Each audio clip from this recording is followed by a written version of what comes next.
Oui, il avait dit qu'il finalement il avait trouvé une solution. C'est là ? Nous ne sommes pas dans une bourgade anglaise du 19e, mais bien dans un petit village vosgien où le temps semble toutefois s'être arrêté. Et pour cause, The Clock, en français l'horloge, est un jeu de rôle grandeur nature. Les participants ont une mission à accomplir et chacun incarne un personnage. Ouais, c'est notre nouvelle carte d'identité. C'est notre nouveau rôle pour la journée. Docteur, j'habite sur la Doliprane Road. Aujourd'hui, je joue le maire du village.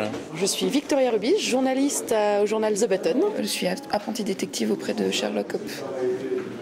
Je suis aujourd'hui Gaylord Lafouillette, fondateur des Galeries Spring, et je suis ici pour trouver des nouveaux produits que je pourrais commercialiser dans mon magasin. Je vous présente mon mari, Gary Stronger, qui est un héros de guerre et qui revient donc de la guerre et qui, suite à sa bataille, a quelques soucis d'ordre physique et psychologique.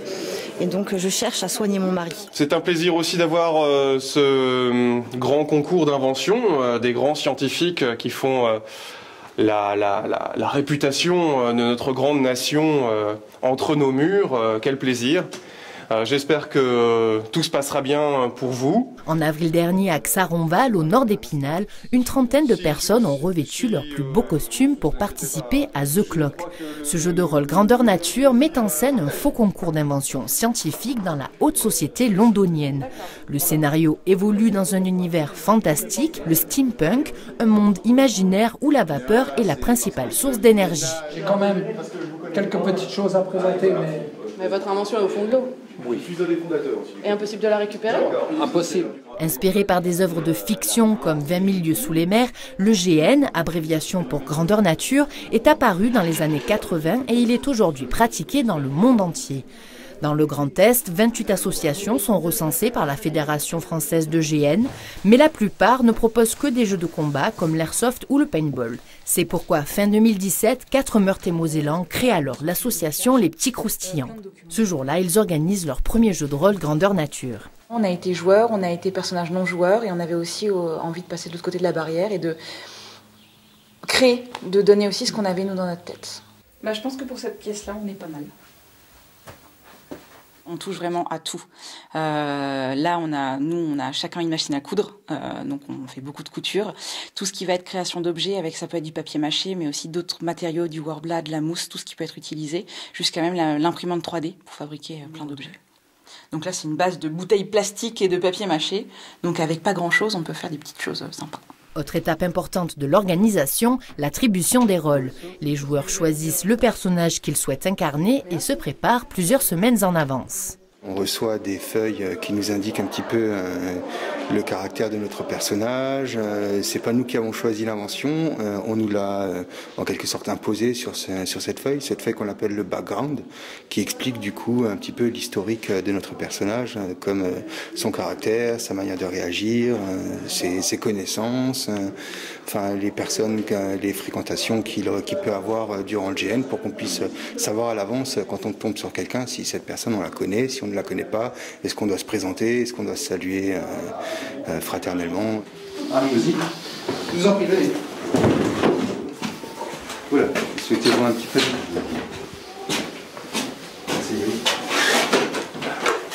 Ce sérum-là va s'attaquer précisément, va stimuler précisément cette zone-là du cerveau et pas les autres. Du coup, le corps de lui-même se soignera tout seul. Est-il obligé de garder le dispositif Non, le sérum va lui être administré. D'ici moins d'une heure, on pourra lui retirer le système et puis le corps fera son travail de lui-même. L'historique de mon personnage, nous étions en guerre à Varsovie et j'ai laissé un militaire pour mort. Donc je pense que cette personne va réapparaître et qu'il n'est pas mort. C'est des suppositions, mais je pense que ça va nous... C'est le but un peu d'un jeu de rôle, c'est d'avoir des rebondissements et des difficultés qui arrivent au fur et à mesure de la journée. Combien faut-il d'injections à ce monsieur pour pouvoir Une seule, par contre, il faut un dosage précis. Aurélie est artisan en maroquinerie, un précieux savoir-faire pour fabriquer costumes et accessoires. Ça c'est pour un forgeron. Cette mère de famille est tombée dans le jeu de rôle il y a 3 ans, un passe-temps souvent méconnu et parfois incompris. Oui, il y a des gens qui ne comprennent pas que quand on est une maman de famille, qu'on gère une maison, qu'on va faire des courses comme toutes les mamans, le dimanche, une fois de temps en temps, on prend une épée, puis voilà. C'est vrai que c'est un petit peu curieux, mais pourquoi pas après tout. Il y aura toujours cette part de gens qui me diront, vous faites des trucs de gamin, c'est n'importe quoi, ou alors le sataniste, voilà. Ça, c'était à une époque. C'était dans les années 80 surtout. Pour le effectivement, JDR. quand c'est arrivé, c'était des enfants qui sont enfermés dans des caves pour faire des trucs bizarres. C'était pas compris. Maintenant que c'est plus popularisé, que tout le monde en fait, et que surtout que cette population des années 80 a vieilli, parce qu'elle continue à en faire maintenant, c'est devenu des adultes, ça a un côté plus sérieux, plus entouré.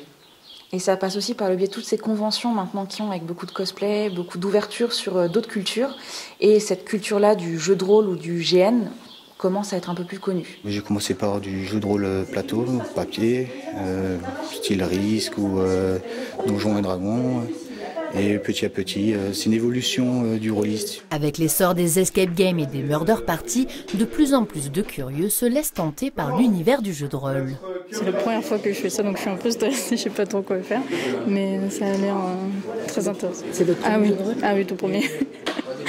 Donc voilà, je me suis dit pourquoi pas, ça peut être intéressant. Du coup, j'apprends, je connaissais pas du tout les GM comme ça, donc c'est une bonne expérience jusqu'ici.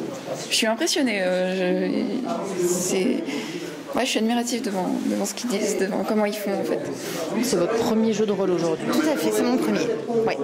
Alors, premières impressions de cette matinée ? Un peu intimidant au départ, le temps de se mettre un petit peu dans le personnage, dans le rôle, dans les locaux, d'apprivoiser les règles aussi. Mais je pense que je vais bien m'amuser et passer une très bonne journée.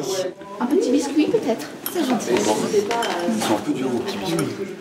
Un loisir également générateur de liens qui gomme les différences et réunit des personnes issues de tous milieux sociaux et professionnels. Je suis élève en école d'ingénieur.